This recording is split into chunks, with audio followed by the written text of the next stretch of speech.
Everyone, welcome back to my channel SS colourful blogs Telugu. ఇవాల్టి బ్లాగ్లో అయితే ఒక మంచి హెల్దీ రెసిపీ అయితే షేర్ చేస్తున్నాను. ఇవాల్టి రెసిపీ ఏంటంటే ఉలవచారు. ఉలవచారు ప్రిపేర్ చేసుకోవడానికి ముందుగా ఉలవలను ఒక రోజంతా నానబెట్టుకోవాలి. ఉలవలు అనేవి అట్లీస్ట్ 12 hours అయితే బాగా నానాలి. ఇలా నైట్ అంతా బాగా నానిన ఉలవలను 12 విజిల్స్ వచ్చేదాకా బాగా ఉడికించుకోవాలి. ఉలవలు ఎంత బాగా ఉడికితే ఉలవచారు అంత టేస్టీగా వస్తుంది. ఉలవచారు మన హెల్త్కి ఎంతో మంచిది. అందుకే దీన్ని 1 monthకి ఒకసారైనా కంపల్సరీగా తినాలి. నేనైతే ఒక మీడియం సైజ్ ఆనియన్, ఒక 5 పచ్చిమిర్చి, 10-15 వెల్లుల్లి, ఒక 3 రెబ్బల కరివేపాకు తీసుకున్నాను. ఇప్పుడు ఈ ఉలవచారుకి సరిపడా చింతపండుని నానబెట్టుకోవాలి. ఇప్పుడు దీంట్లోకి 1 teaspoon షుగర్ని యాడ్ చేసుకోవాలి. షుగర్ వేయడం వల్ల పులుపు అనేది బ్యాలెన్స్ అవుతుంది. ఇవన్నీ కట్ చేసుకునే లోపు విజిల్స్ అయితే వస్తూ ఉన్నాయి. 12 విజిల్స్ వచ్చి ప్రెషర్ అంతా పోయాక కుక్కర్ని అయితే ఓపెన్ చేయాలి. ఇప్పుడు దీంట్లో ఉన్న వాటర్ని ఉలవలని సెపరేట్ చేసుకోవాలి. ఉలవలు అయితే బాగా ఉడికాయి. 12 విజిల్స్ అయితే కంపల్సరీ పెట్టాలి. ఇప్పుడు ఇలా ఉలవలని దాంట్లో ఉన్న వాటర్ని సెపరేట్ చేసుకోవాలి.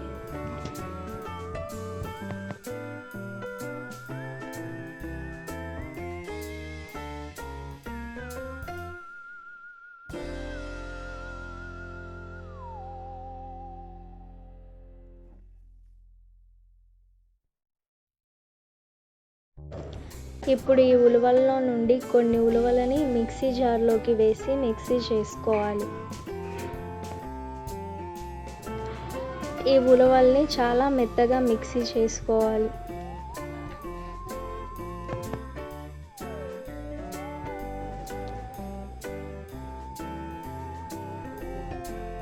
ఇలా మెత్తగా మిక్సీ చేసుకున్న ఉలవల్ని స్ట్రైనర్ సహాయంతో ముందుగా పక్కకు తీసి పెట్టుకున్న వాటర్లోకి వేయాలి.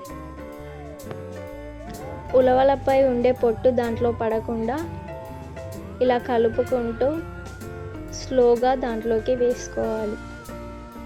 అప్పుడే కర్రీ చాలా పర్ఫెక్ట్గా వస్తుంది. ఇలా మొత్తం స్ట్రెయిన్ అయ్యేదాకా బాగా కలుపుతూ ఉండాలి.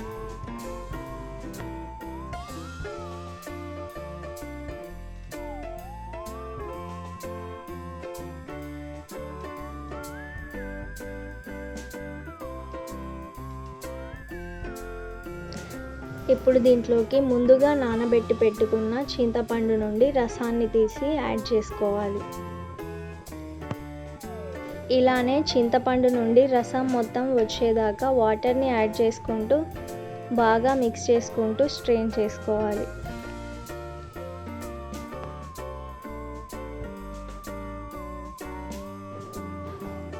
ఇప్పుడు స్టవ్ ఆన్ చేసి ముందుగా రెడీ చేసి పెట్టుకున్న ఉలవచారుని బాగా మరిగించుకోవాలి.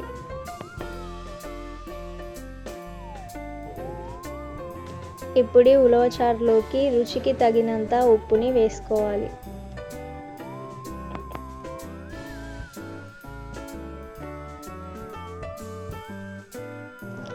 అలాగే కొద్దిగా మిరియాల పొడి కూడా యాడ్ చేసుకోవాలి.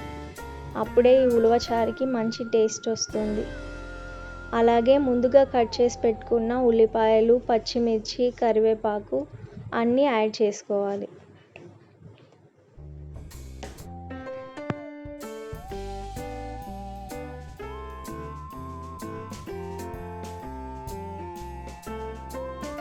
ఇలా అన్నీ వేసాక ఉలవచారుని బాగా కలపాలి.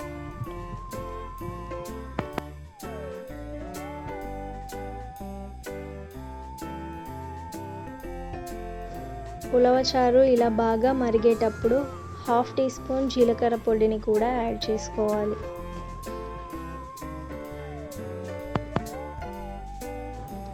ఇలా అన్నీ వేసాక బాగా కలిపి ఉలవచారుని కనీసం 20 నుండి 30 నిమిషాల వరకు బాగా ఉడికించాలి. అప్పుడే ఉలవచారుకి మంచి టేస్ట్ వస్తుంది.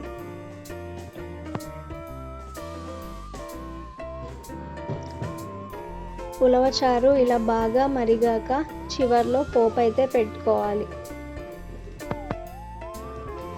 చివర్లో పెట్టే పోపు వల్లనే ఉలవచారుకి మరింత టేస్ట్ అనేది యాడ్ అవుతుంది.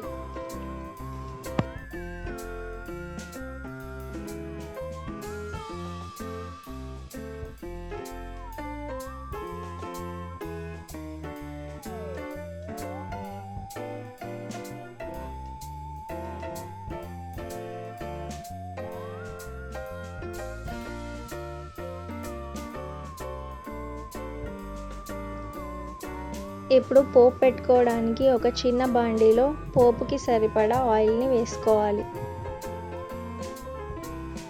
ఆయిల్ బాగా హీట్ అవ్వనివ్వాలి. ఇలా ఆయిల్ బాగా హీట్ అయ్యాక ఆవాలు, జీలకర్ర, ముందుగా దంచి పెట్టుకున్న వెల్లుల్లి, కరివేపాకు, ఎండుమిర్చి అన్నీ వేసి బాగా ఫ్రై చేసుకోవాలి.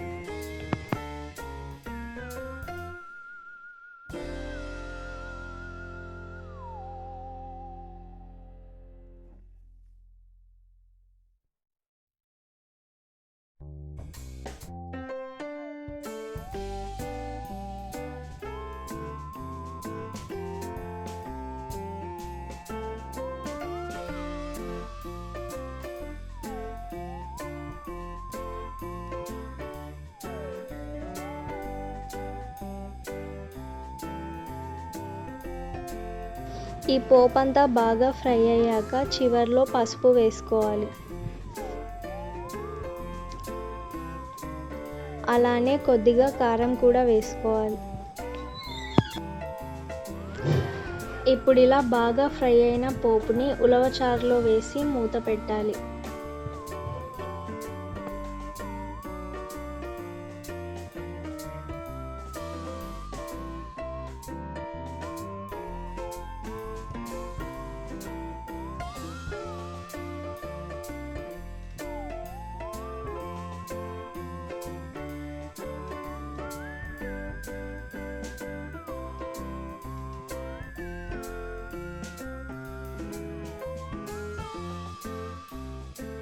ఇలా పోపుని వేసాక లాస్ట్లో కొత్తిమీర వేసుకుంటే ఎంతో టేస్టీ అండ్ హెల్దీ అయిన ఉలవచారు రెడీ.